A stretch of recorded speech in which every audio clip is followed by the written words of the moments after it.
Nosso estudo de hoje está no Evangelho de João, capítulo 21, versículo 17. Perguntou-lhe, terceira vez, Simão, filho de Jonas, amas-me? Emmanuel comenta na lição 97 do Caminho, Verdade e Vida, amas o bastante? Aos aprendizes menos avisados, é estranhável que Jesus houvesse indagado ao apóstolo por 3 vezes quanto à segurança do seu amor. O próprio Simão Pedro, ouvindo a interrogação repetida, entristecera, supondo-se que o mestre suspeitasse de seus sentimentos mais íntimos. Contudo, o ensinamento é mais profundo. Naquele instante, confiava-lhe Jesus o ministério da cooperação dos serviços redentores. O pescador de Cafarnaum ia contribuir na elevação de seus tutelados do mundo, ia apostolizar, alcançando valores novos para a vida eterna. Muito significativa, portanto, a pergunta do Senhor nesse particular. Jesus não pede informação ao discípulo com respeito aos raciocínios que lhe eram peculiares, não deseja inteirar-se dos conhecimentos do colaborador relativamente a ele, não reclama compromisso formal, pretende saber apenas se Pedro ama, deixando perceber que com o amor as demais dificuldades se resolvem. Se o discípulo possui suficiente provisão dessa essência divina, a tarefa mais dura converte-se em apostolado de bênçãos promissoras. É imperioso desse modo reconhecer que as tuas conquistas intelectuais valem muito, que tuas indagações são louváveis, mas em verdade somente serás efetivo e eficiente cooperador de Cristo se tiveres amor. Até emociona a gente, né? Emmanuel pega um texto do Evangelho que ainda está falando do martírio do Cristo, mas dessa vez está falando de após Pedro ter negado 3 vezes Cristo, com medo de morrer para salvar a sua própria vida. Se ele não negasse, ele ia morrer. Ele negou por 3 vezes, a tristeza toda vem porque Cristo havia predito isso. Falou, nada, Pedro, antes do galo cantar, você vai me negar por 3 vezes.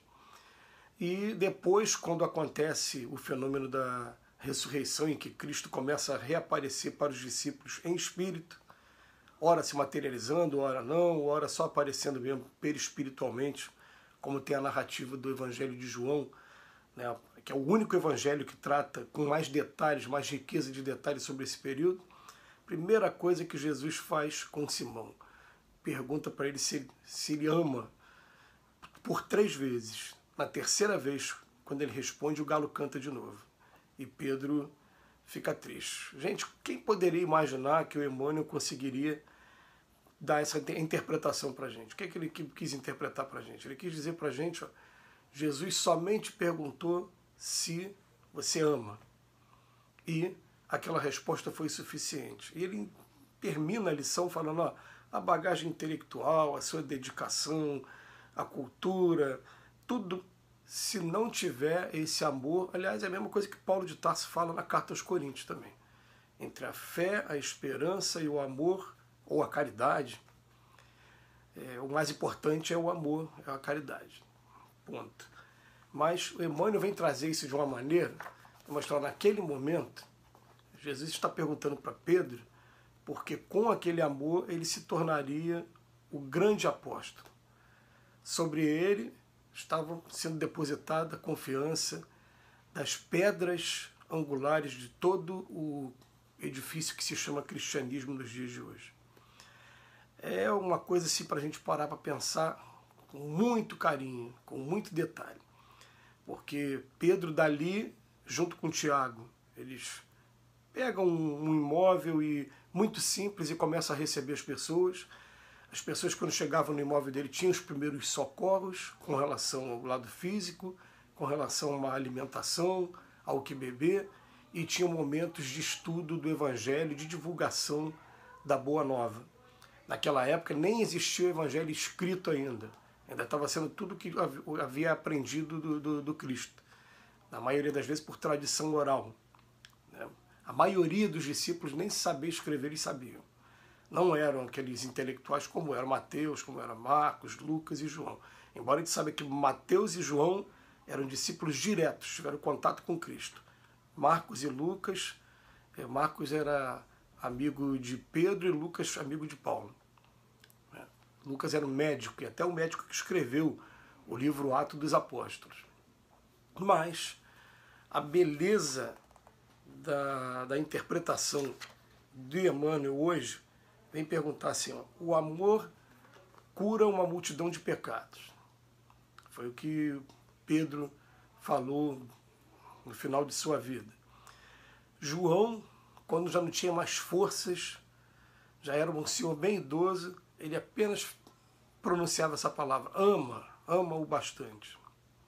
E a gente entende que quando a gente ama de verdade uma coisa, a gente se dedica àquela coisa.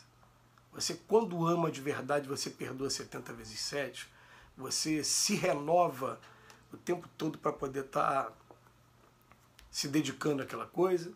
E mais ainda, quando a gente ama de verdade, a gente acha tempo, a gente consegue disciplinar o nosso tempo para se dedicar àquilo que a gente se propõe a fazer. Por isso que a gente até conversando com algumas pessoas, falando com pessoas que estão tendo tendências depressivas, a gente fica procurando estimular para o que você ama de verdade. Você ama o que? Música, poesia, alguma coisa na arte? Você quer se dedicar a uma tarefa social qualquer? Enfim, abraça a tarefa que você mais ama, que naquele momento você vai estar realmente levando prazer para dentro da sua alma. Isso é o que é o mais interessante. Até quando a gente vai incentivar os nossos filhos, adolescentes, quando estão fazendo testes vocacionais, estão se preparando para a profissão e no futuro, como é o meu caso agora nessa fase das minhas filhas, eu falo para elas assim, né? Escolham uma profissão que vocês amem de verdade e vocês não vão precisar trabalhar um dia sequer. O dia no trabalho vai ser um dia de lazer, vai ser um dia de prazer. E os grandes gênios da humanidade, eles começaram, a grande maioria deles, fazendo uma coisa que a maioria dos homens não gosta de fazer, ele fez sozinho, e ali foi se dedicando por amar muito o que fazia, acabaram deixando legado e maravilhoso para a história da humanidade. E é assim com tudo. Eu posso dizer que hoje, com muita alegria, que mais de 95% das coisas que eu faço hoje são coisas que eu amo fazer. E por conta disso, a vida fica leve, a vida fica tranquila, mesmo com alguns amigos falando, você é maluco, você não tem tempo para nada, você ocupa o teu tempo todo, é difícil achar um momento para... Mas eu estou ocupado com atividades, música, é religião, é o trabalho profissional, é momentos de lazer com meus amigos, são momentos que me dão muito prazer. A minha profissão hoje me dá muito prazer. É muito legal a gente fazer isso. E com relação ao que se chama apostolado, a gente sabe com Paulo de Tarso que a árvore é uma só, que é o Cristo, mas são vários galhos. Aquele galho que você vai escolher tem que ser aquele que também você ama fazer. Por isso que na minha casa espírita eu falo para as pessoas, tem coisas que eu não sinto prazer, não gosto de fazer essa determinada atividade. Eu prefiro fazer aquela. E com o tempo, naturalmente, sem violência nenhuma, vai aparecer algumas atividades na casa espírita, que na instituição religiosa de maneira geral, que pelo fato de você estar percebendo que é uma necessidade, que não tem uma pessoa para fazer, pode ser até que você abrace fazer, como já aconteceu comigo, e que depois, quando chegou gente para fazer aquela função, ótimo, opa, vamos passar o bastão, deixa aquela pessoa fazer, e ótimo, mas durante um tempo, enquanto é necessidade, você faz, mas nada substitui você fazer aquilo que você ama de verdade. Quando você ama de verdade, você constrói edifício. Você sai do tijolinho. Eu me lembro que a primeira vez que eu cheguei na casa espírita, quando eu tive a oportunidade, né, de ser convidado para a diretoria e tal, eu quero trabalhar com a parte educacional. E me foi permitido fazer isso. E olha que isso já se vai quase 20 anos. Vai completar 20 anos.